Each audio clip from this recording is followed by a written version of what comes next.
Next अब तक अपन ने जो कर लिया उसके आगे बढ़ते हैं अपन। हेडिंग डालिएगा प्रसंवादी फलन, एक इंपोर्टेंट कंसेप्ट। प्रसंवादी फलन, प्रसंवादी फलन इंग्लिश में ज्यादा अच्छा नाम है हार्मोनिक फंक्शन। हार्मोनिक फंक्शन, एक प्रसंवादी फलन क्या होता है?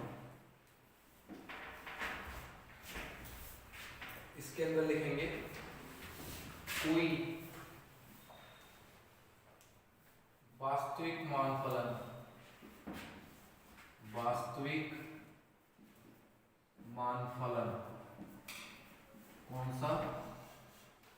ux, y, प्रसंवादी फलन कहलाता है। प्रसंवादी फलन कहलाता है यदि u के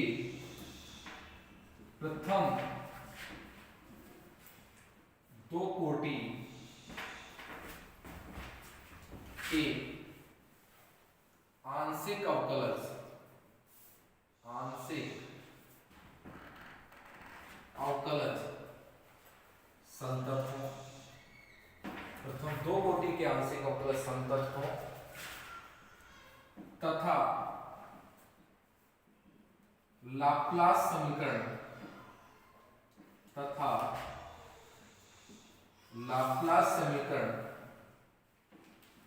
संतुष्ट हो, संतुष्ट हो अर्थात del 2u/, del x square, del 2u/, del y square is equal to क्या हो जाए 0। ये कौन सी समीकरण है? लाप्लास समीकरण। तुम लिखो any real valued function, any real valued function ux, y,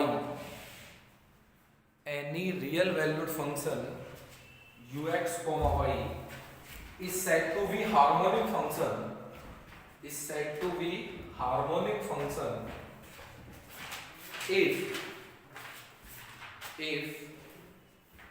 its first two order partial derivative, if its two order partial derivatives are continuous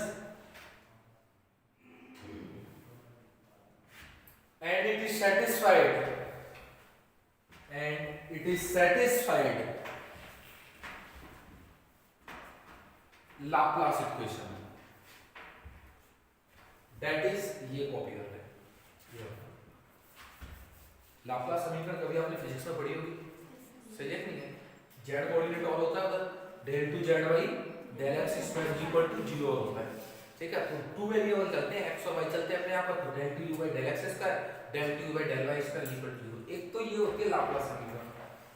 तो कोई हार्मोनिक फंक्शन क्या कहलाएगा? अगर दो कंडीशन होल्ड करें, पहली कंडीशन तो लाप्लास समीकरण संतुष्ट हो जाए, और सेकंड क्या है?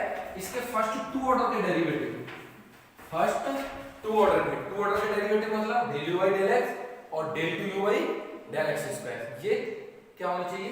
कॉन्टिन्यूअस होनी चाहिए। कॉन्टिन्यूअस मतलब संतत होनी चाहिए।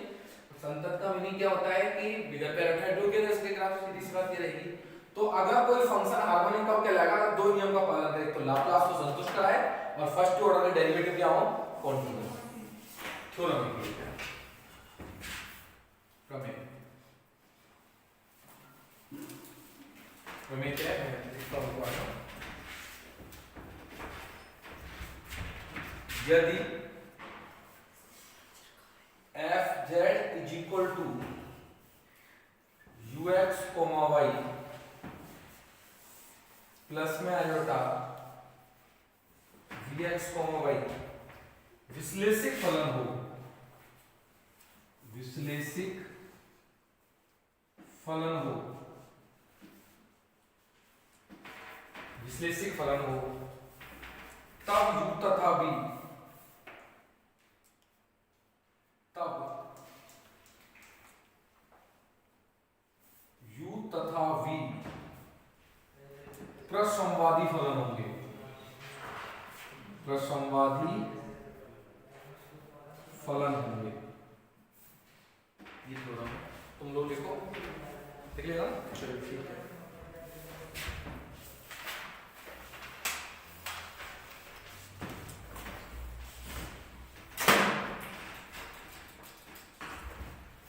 अच्छा, एनालिटिक फंक्शन, चलो तो आप देख पाए।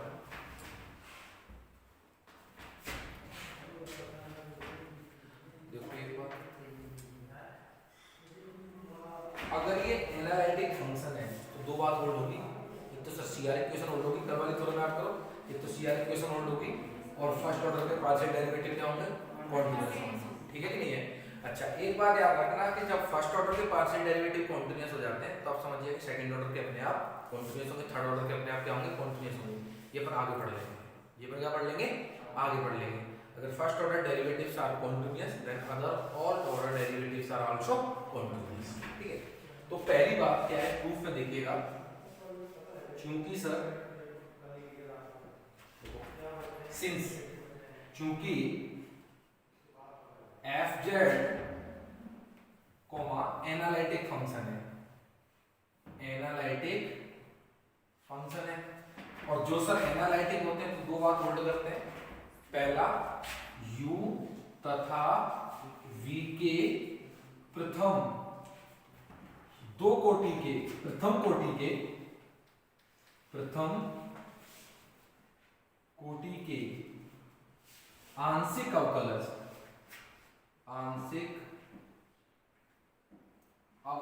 क्या होंगे, संतत होंगे, तथा और बोलो सीआर इक्वेशन होल्ड होंगे, सीआर इक्वेशन क्या होंगी, संतुष्ट होंगी। तो सर ये बात तो अपन सिंपली कह सकते हैं कि सीआर इक्वेशन होल्ड होंगे और फर्स्ट ऑर्डर के डेरिवेटिव क्या होंगे, कॉन्टिन्यूअस होंगे। अब मुझे प्रूव करना है कि ये हार्मोनिक फंक्शन है। क्या है ये, हार्मोनिक फंक्शन। हार्मोनिक फंक्शन के लिए दो बातें, पहला तो लाप्लास समीकरण सैटिस्फाई होना चाहिए और दूसरा क्या होना चाहिए, टू ऑर्डर के डेरिवेटिव कॉन्टिन्यूअस होना चाहिए। तो टू ऑर्डर के लिए क्या लिखेंगे वो आप देखें।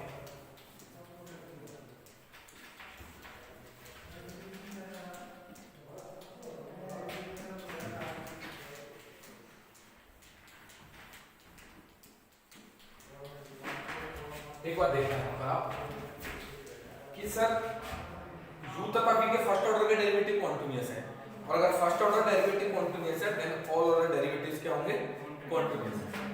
तो ऐसे लिखेंगे इसे, क्योंकि प्रथम कोटि के आंशिक अवकलज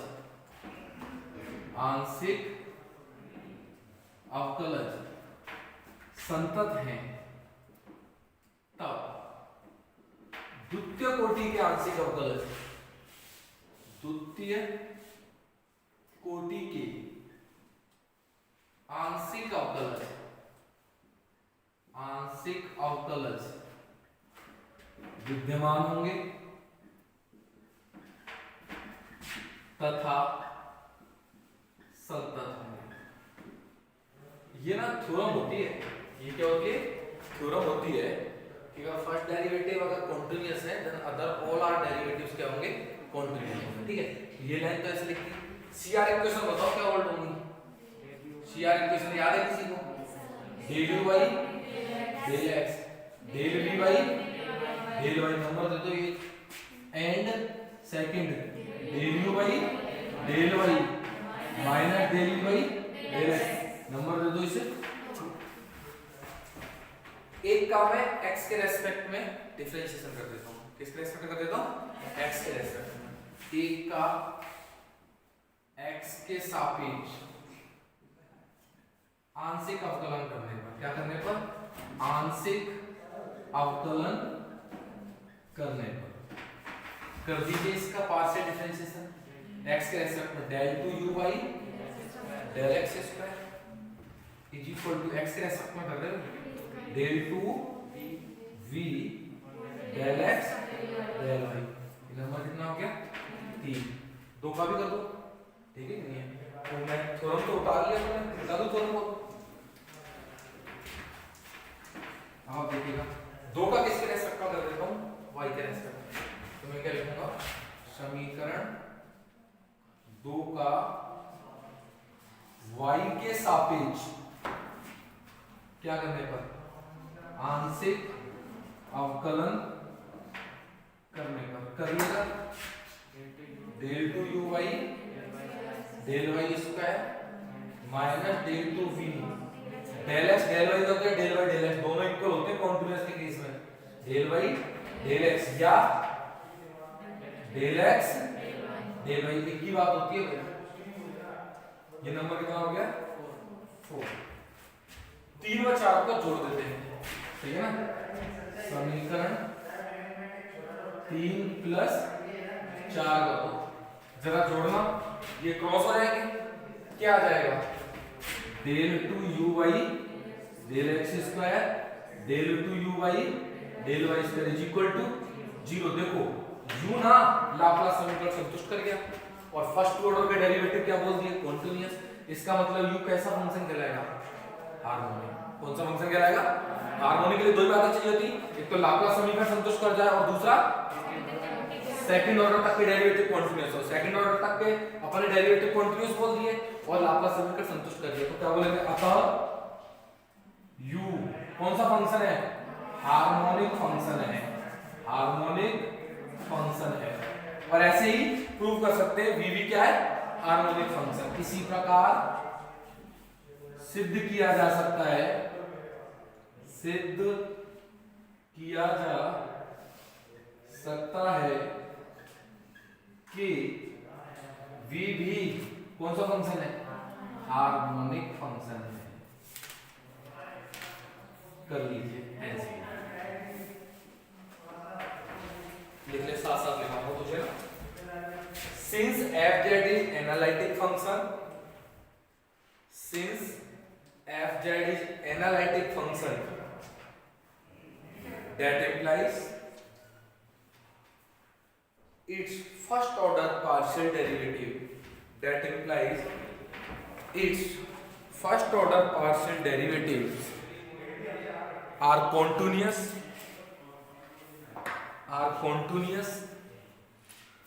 and satisfied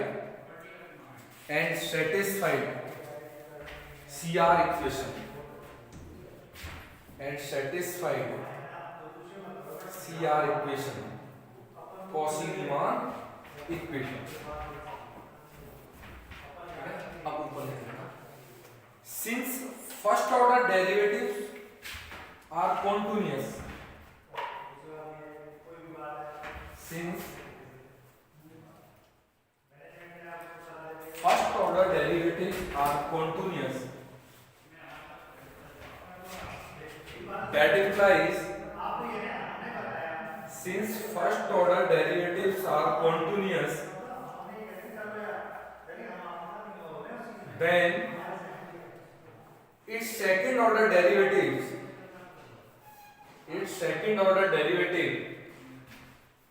exist and continuous,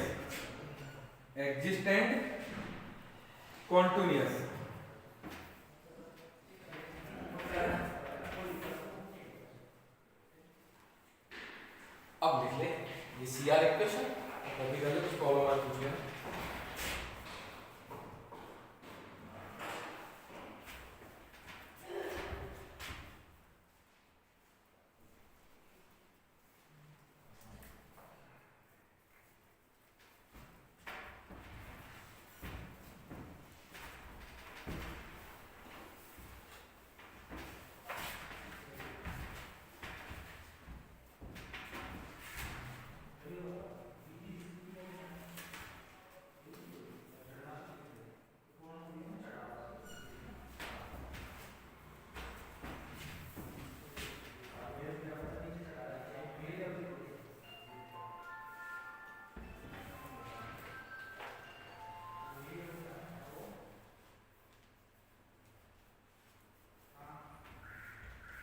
partial derivative है ना,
नोट डाल के लिखना है ना।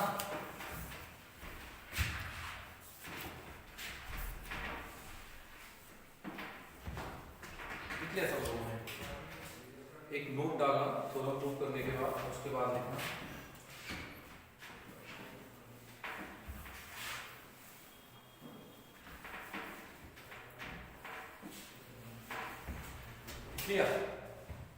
लिखो एक बार, यदि एफ जेड बराबर, एफ जेड में इंग्लिश में लिखा होगा, यदि एफ जेड बराबर u x comma y plus iota v x comma y, लिख पा रहे हो ना कैसे लिखते हैं इसे? विश्लेषिक फलन हो, विश्लेषिक फलन हो, तब u तथा v, तब u तथा v एक दूसरे के प्रसंवादी संयुग्मी कहलाते हैं। u तथा v एक दूसरे के प्रसंवादी संयुग्मी कहलाते हैं। ठीक है, लिख लिया सब लोगों ने? तू लिख, if f z is equal to u x comma y plus iota v x comma Y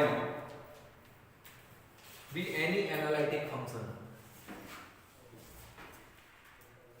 then u and v are said to be harmonic conjugate of each other, harmonic conjugate of each other. मतलब समझे इस बात का कि अगर function analytic है ना, function क्या है? एनालिटिक, तो जो u और v होंगे ना, u और v होंगे, वो क्या कहलाएंगे? एक दूसरे के हार्मोनिक कॉन्जुगेट, प्रसंवादी संयुग्मी। तुमसे कोई अगर एग्जाम में पूछे ना प्रसंवादी संयुग्मी क्या होते हैं, तो क्या बोलोगे? एफ जेड बराबर u x comma y plus iota v x comma y. अगर ये विश्लेषिक है, अगर ये एनालिटिक है, तो कहलाएंगे u और v एक दूसरे के क्या कहलाएंगे? हार्मोनिक कॉन्जुगेट, हिंदी में प्रसंवादी संयुग्मी। चलिएगा अब वो हेडिंग डालो। अब क्वेश्चन पता कैसे आएंगे मैं बता रहा हूं। u और v में से सवाल में कोई एक दे रखा होगा, ठीक है? जैसे u दे दिया, पूछेगा क्या? v। ऐसे ही v दे दिया तो क्या पूछेगा? u। तो लिखो एक बार, हेडिंग ऐसे डाला ना, हेडिंग नहीं डालते, ऐसे डाला। यदि एक प्रसंवादी संयुग्मी दिया गया हो, यदि एक प्रसंवादी संयुग्मी दिया गया हो, तो दूसरा ज्ञात करना। यदि एक प्रसंवादी संयुग्मी दिया गया हो, तो दूसरा ज्ञात करना। तो लिख भाई, if one harmonic conjugate is given, if one harmonic conjugate is given, then find second।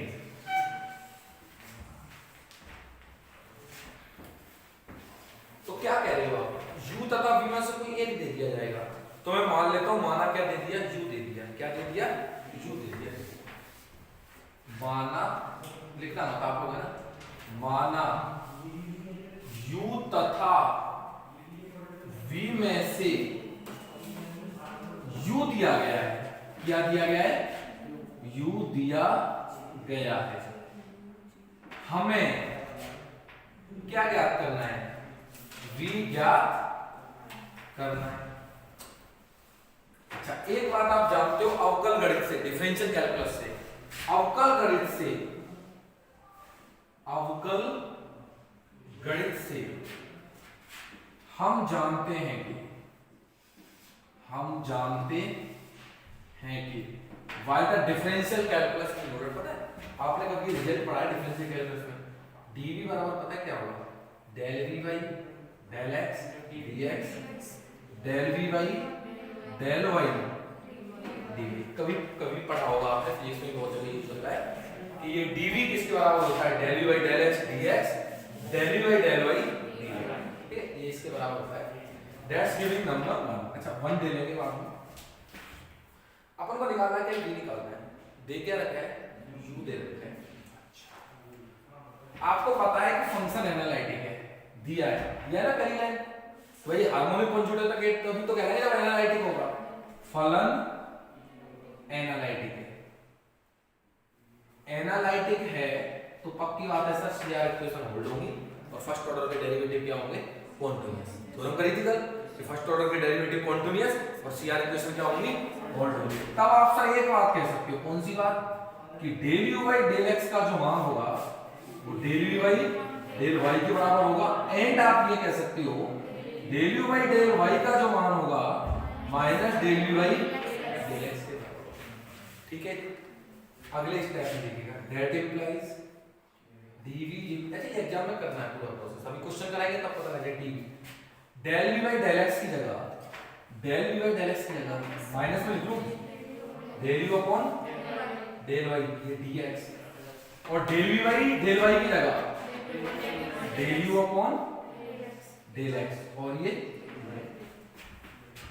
अगले स्टेप में देखो मैंने इसे लिख लिया dv equals to n dx plus n dy, number दे दिया एक, इसको क्या लिख लिया m। वेयर आप एक बात समझ चुके हो कि जो सर m का मान है वो कितना है, minus del u by del x, और n का मान कितना है sir, sorry del u upon del y, और n का मान कितना है del u by.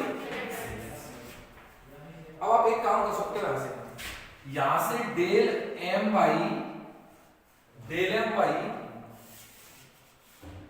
Del y निकाल लो, निकल आएगा तो कितना हो जाएगा ये, माइनस में del two u by del y square. यहां से del n y del x निकाल लो, del two u by del x square. और अगर मैं इधर साइड में लिखूं इसकी वर्किंग, और मैंने del n y del x में से del m by del y घटा दिया, तो मतलब इसमें से del two u by del x square में से घटा दिया, ये प्लस हो जाएगा del two u by del y square. और सर इसका मान पता है कितना है, क्योंकि हार्मोनिक कॉन्जुगेट होते हैं। हार्मोनिक कॉन्जुगेट वही होते हैं जो हार्मोनिक फंक्शन होते हैं। हार्मोनिक फंक्शन क्या होते हैं, लाप्लास समीकरण सेटिस्फाइड और फर्स्ट ऑर्डर डेरिवेटिव कॉन्टिन्यूअस। तो सर ये तो कितने हो गया, 0। इसका मतलब मैं कह सकता हूं कि sir del n by del x minus del m by del y किसके बराबर हो गया, इसका मतलब sir del m by del y बराबर हो गया del n by del x. किसी को कुछ याद आ रहा है, किसी बच्चे को कुछ याद आ रहा है सर ऐसा मैं पढ़ के आया हूं, बिल्कुल शाबाश, एग्जैक्ट डिफरेंशियल इक्वेशन है। एग्जैक्ट डिफरेंशियल इक्वेशन सर जो ये नंबर 1 है ना, जो आपने लिख दी है, कोई बात नहीं, जिसको याद नहीं आया कोई बड़ी समस्या नहीं है, अपना काम चल जाएगा। कैसे चल जाएगा, m dx n dy, जो इस टाइप की इक्वेशन है, m किसके साथ है, dx के साथ, तो इस साथ और y के साथ कर रखा है del upon del y। n किसके साथ है, dy के साथ, इसका किसके रेस्पेक्ट में करो, x। अगर ये दोनों समान आ जाए तो अपन बोलते हैं कि ये जो नंबर 1 है ना एग्जैक्ट है। क्या है, एग्जैक्ट है। और एग्जैक्ट को फिर आराम से क्या किया जा सकता है, सॉल्व। दोबारा सर इस तरीके की इक्वेशन नहीं होती m dx plus n dy, ये एग्जैक्ट कहलाती है अगर इस नियम का क्या करें, पालन। तो इसका पालन कर रही है, इसका मतलब ये क्या है, एग्जैक्ट है। और एग्जैक्ट है तो इसका सॉल्यूशन किया जा सकता है। अब इसका सॉल्यूशन की एक ट्रिक थी, सही है कि नहीं, कैसे लिखूंगा मैं, इंटीग्रेट उतारो एक बार फिर इसका सॉल्यूशन बता दो। बोर्ड वर्क नहीं है, करना पड़ेगा, उतारो एक बार पूरा उतारो प्रॉपर तरीके से।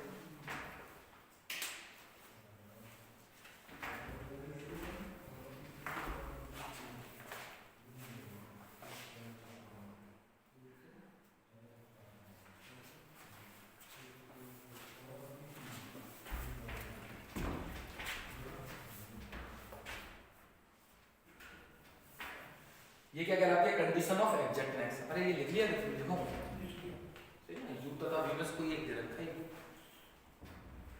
Bye that differential calculus we know that.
रखा होगा, दूसरा पूछेगा, ठीक है कि नहीं है?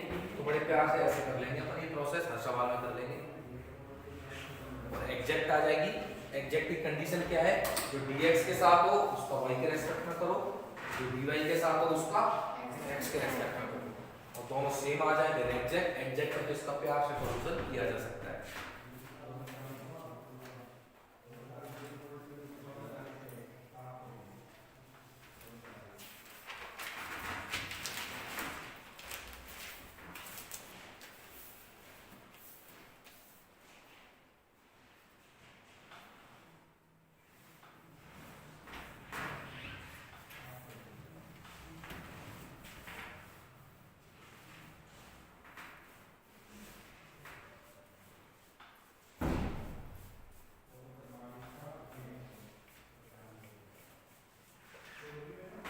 बड़े स्लो लिख रहे हो यार आप, फास्ट लिखो।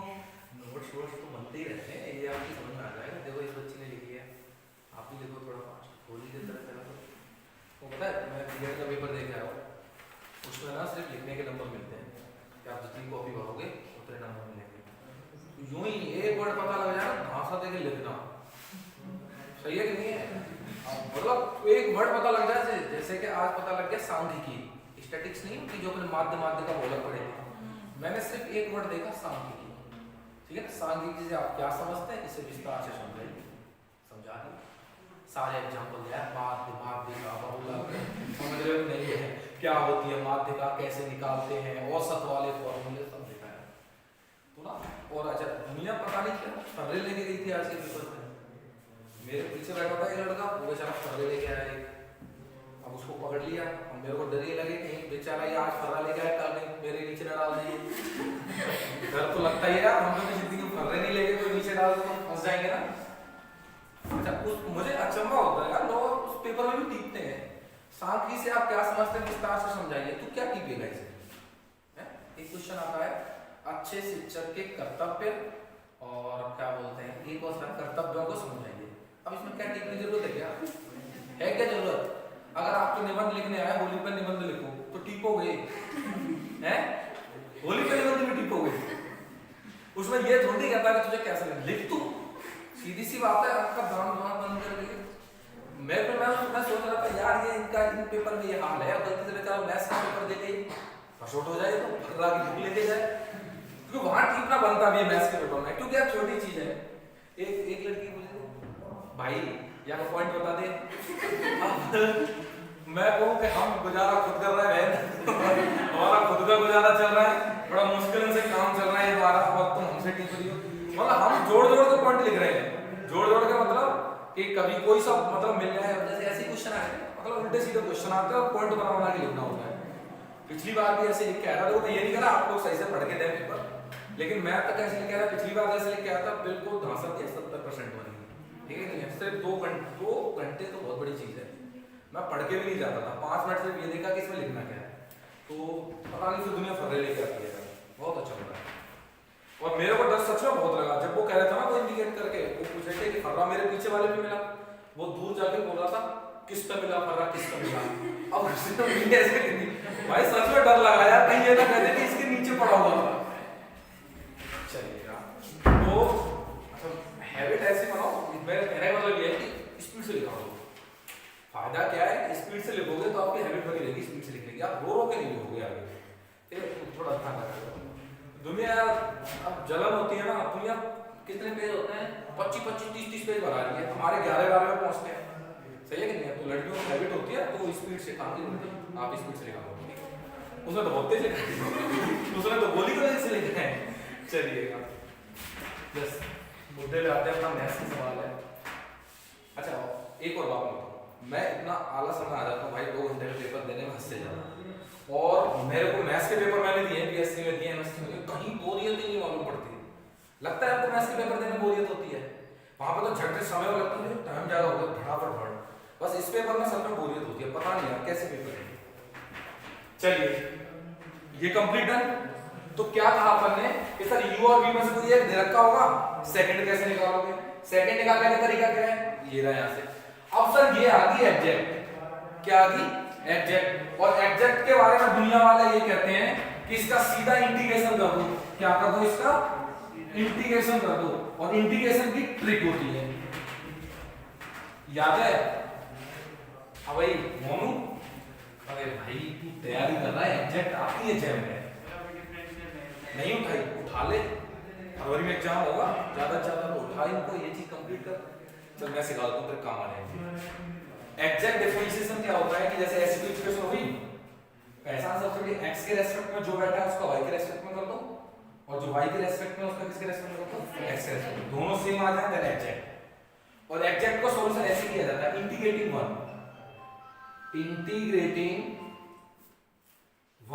का इंटीग्रेट कर दो, करो इंटीग्रेट।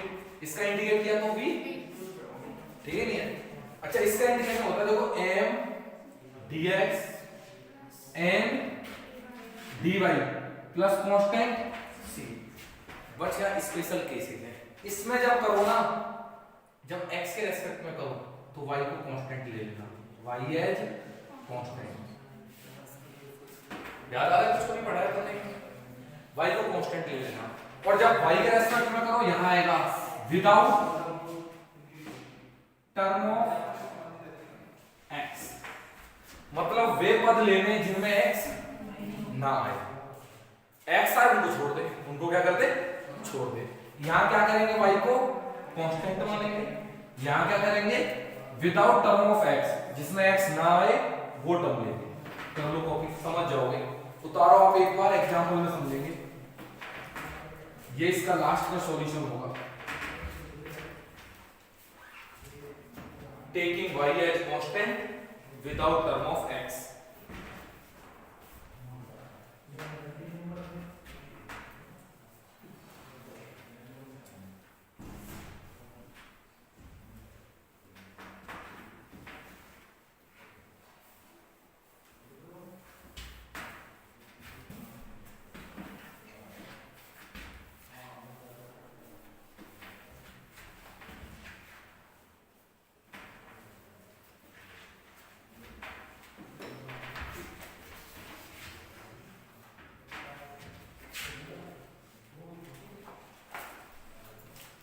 एग्जाम्पल लिख लेना इसके बारे में। 3.8.5 इंपोर्टेंट है, एग्जाम में आता है।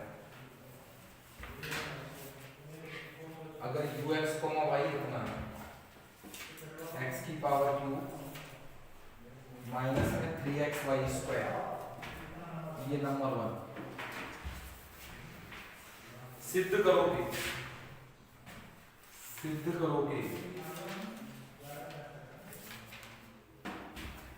u प्रसंवादी फलन है, prove that u is harmonic function. तथा इस स्थिति में इसका प्रसंवादी संयुग्मी भी ज्ञात करो। संयुग्मी भी ज्ञात करो।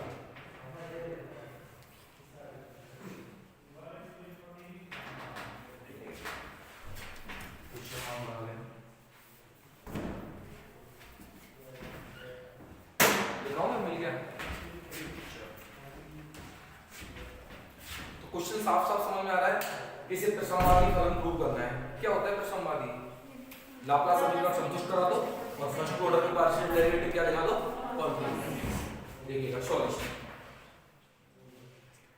तो मैं क्या कर सकता हूं? इसका x के रेस्पेक्ट में कर लो, del u by del x। x के रेस्पेक्ट में कर रहे हो, सही, x स्क्वायर x के रेस्पेक्ट में कर रहे हो, माइनस 3y स्क्वायर का कांस्टेंट, सही है कि नहीं है? और x का क्या हो गया? 1 हो गया। फिर डेल एंड आप del u upon del y भी कर लो, y के रेस्पेक्ट में करो इसका 0 माइनस में 3 दूनी 6x y।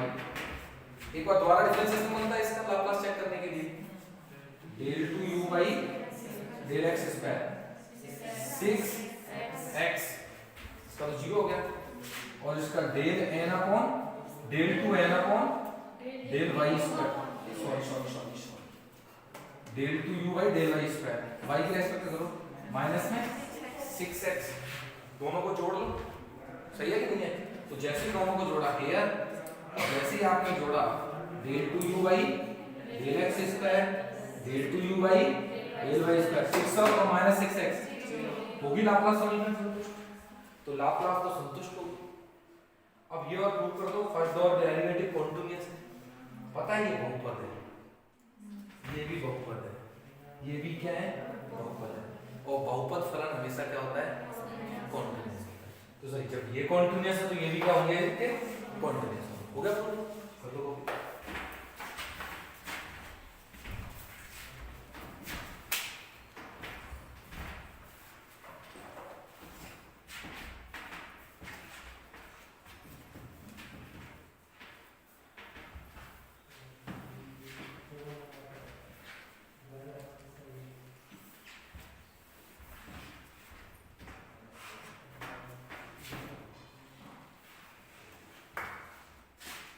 एक दो नहीं, तीन, दो, चार, पाँच,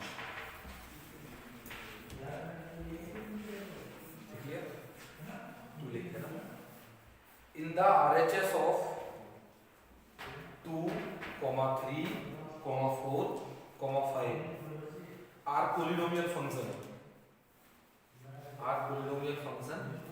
which are always continuous, so u is harmonic function। हो गया ना प्रूफ? हार्मोनिक की कितनी बातें प्रूव करते हो? 2 बार। पहली बार लाप्लास सेटिस्फाई, दूसरी बार all the derivative second order तक के कॉन्टिन्यूअस हो।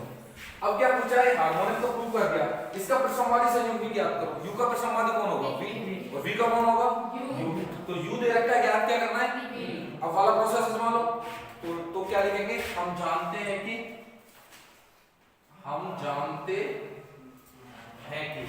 dv बराबर क्या होता है? Del v by del x dx, del v by del y dy। इसकी जगह आपको याद हो अभी लिखा था, चाहो तो लिख सकते हो, माइनस में del u by del y, सही है ना, dx।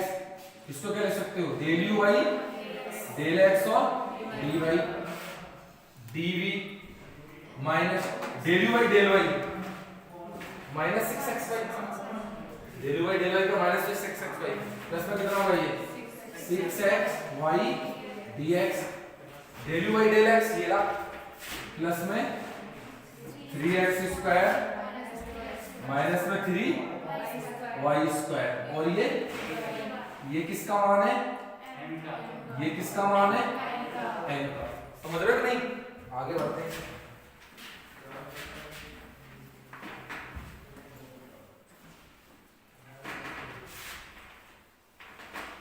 अब देखो m का किसके रेस्पेक्ट में करते थे?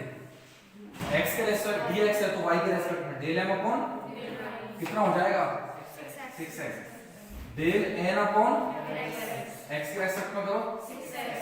यहां से एक बात पता लग रही है कि डेल m अपॉन बराबर कितना है? डेल n अपॉन, तो इसका मतलब ये जो इक्वेशन है नंबर 6 एग्जैक्ट है। So equation 6 will be exact equation, exact differential equation, then its solution। तो सॉल्यूशन लिख सकता हूं, then its solution। इंटीग्रेट कर दो इसका इंटीग्रेशन बोलो v, इसका इंटीग्रेशन लिखा रहने दो 6xy dx माइनस देखो 3x square minus 3y square dy plus constant c। यहां पे क्या लिखा है? टेकिंग y एज कांस्टेंट और विदाउट टर्म ऑफ x। जिनमें x नहीं हो वो टर्म ले लेगा। करके देखो एक बार इसे, इज इक्वल टू v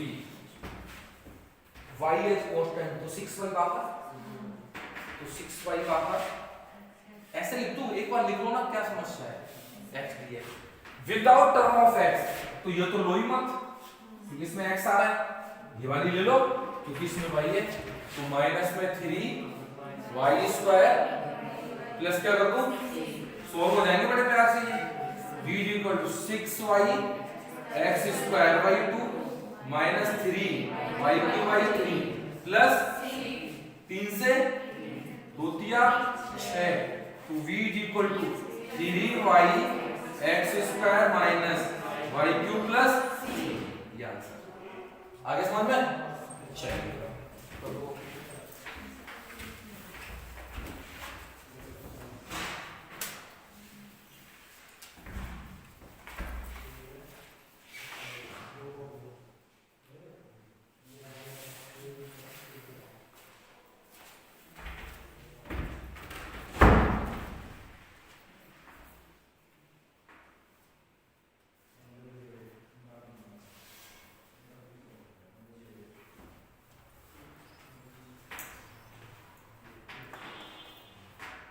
कोई फीस लाया बाबू प्रोग्राम बना रखा है, गुरुजी पढ़ाएंगे किसी दिन, उसी दिन तुम जाए ला के दो भाई, कल का ऑफ है संडे का आपको,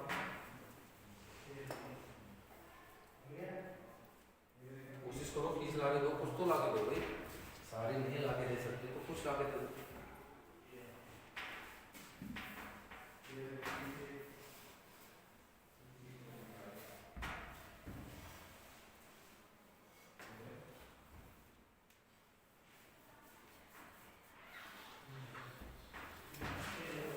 अच्छा मोनो देख, u आ गया, दे रखा था u, v निकाल दिया, तो क्या f आ जाए, कैसे आएगा, u प्लस आयोटा v होता है, u का मान है, v का मान रख दो, z आ जाएगा, करेक्ट।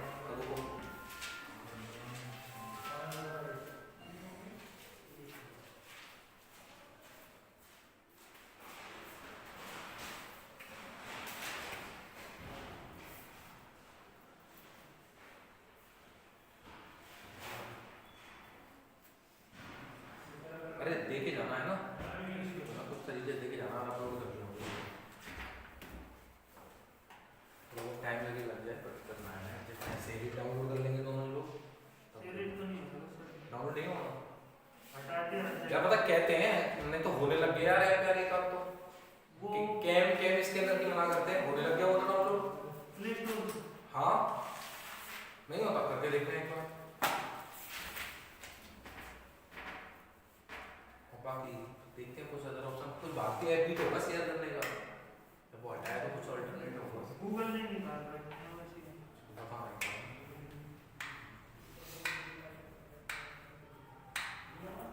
ये समझ में आएगा, ये कंसेप्ट विदाउट टर्म x का मतलब क्या होता है, taking y as a constant, y को कांस्टेंट ले लो, विदाउट टर्म ऑफ x का मतलब क्या होता है, जिसमें x हो ही ना वो ले लो टर्म, x देखिए उसको छोड़ दो, बस 2-3 मिनट और देखिएगा, सीधा वो fz निकालेंगे, u है v है, क्या निकालना है fz, तो देखिएगा निकाल दिया क्या, बताओ हमारे सिस्टम का,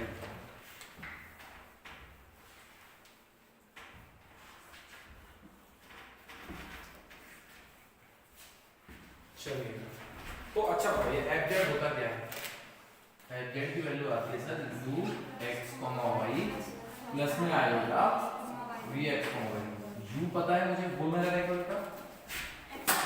x cube minus 3x y square, ये u की वैल्यू होगी, प्लस में आएगा v निकाल लियो 3y x square minus y cube plus, but sir fz में तो z नजर आता था, fz में क्या नजर आता था, तो देखो इसमें भी z दिखा देंगे आपको, बस आप थोड़ा मेहनत की बात है, देखो x क्यूब, कोई दिक्कत नहीं है, लिख लिया x क्यूब, ठीक है, इसको ऐसे लिखा, इसको ऐसे लिखा ना, देखते रहना आप लोग, है ना, मजने मत, प्लस में 3x आयोटा y का होल स्क्वायर, खोल के देखना, 3x सही है, y स्क्वायर सही है, आयोटा स्क्वायर का मान सही बात है, प्लस में 3y 3x²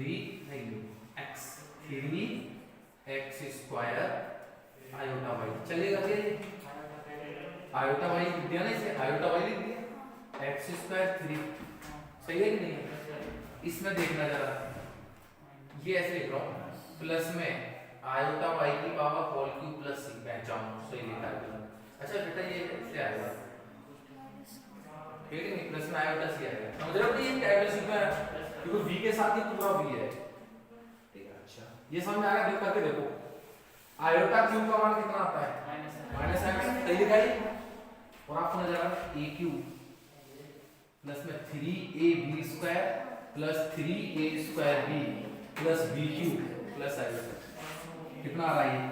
x plus iota y की power whole cube plus iota. आ रहा समझ में? ये फॉर्मूला है a प्लस b की पावर होल क्यूब का, खोल लो नहीं तो a cube plus b cube plus में 3ab² और 3a² b, सही है कि नहीं है? x प्लस आयोटा y को तो सब हमेशा बोल लेते हैं, तो z क्यूब प्लस में आयोटा c fz, तो fz किसकी फॉर्म में आ गया आपके पास? z की फॉर्म में, ये आंसर, ठीक है?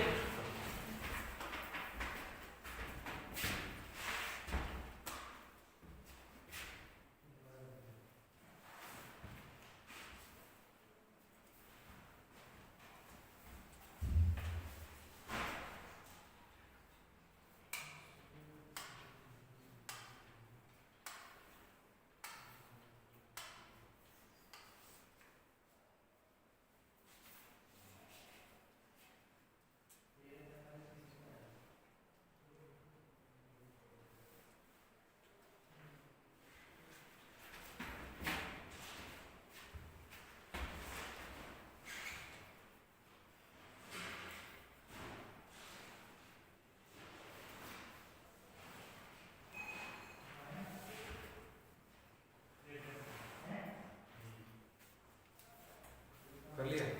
अच्छा देखो हेडिंग डाल लो, है ना? करेंगे चाहे कल, बट एक लाइन की हेडिंग डालो। हेडिंग में लिखो मिलन थॉमसन रचना विधि, मिलन थॉमसन रचना विधि, रचना विधि इंग्लिश ना बुक से देख लो, मिलने थॉमसन कंस्ट्रक्शन मेथड, मिल गया? मिलने थॉमसन कंस्ट्रक्शन मेथड, ठीक है? देखो होगा क्या, कल दिखाएंगे, होना है तो मैं आप समझाता हूँ। जैसे अब की बार क्या होता था कि सर यू दे रखा होता था, वी पूछते थे, सही है नहीं? तो यू दे रखा होता था, फिर अपन वी निकालते थे, उसके बाद फिर कौन आता था? एफ जेड, फिर कौन आता था? मतलब सर एफ जेड को लिखने के लिए वी को निकालना अति आवश्यक था, यू के बाद किसको निकालना जरूरी था? वी को। बट इस मेथड में ऐसा नहीं होगा, मिलन थॉमसन रचना विधि में यू दे रखा होगा ना, तो अपन डायरेक्ट किसको निकाल लेंगे? एफ जेड को, इसको वी को निकालने की आवश्यकता नहीं होगी। तो ये मेथड ही इस काम आता है कि डायरेक्ट अगर कोई एफ जेड पूछे तो कौन सा नियम लगाओ? मिलन थॉमसन रचना विधि। अगर वी पूछे तो भाई ये तरीका सही है कि यू दे रखा है, वी पूछे फिर एफ जेड निकाल लो। लेकिन अगर यू दे रखा है और डायरेक्ट एफ जेड पूछ रहा है तो कौन सा मेथड लगाएंगे? मिलन थॉमसन कंस्ट्रक्शन, इसे करेंगे, ठीक है? कल नहीं परसों।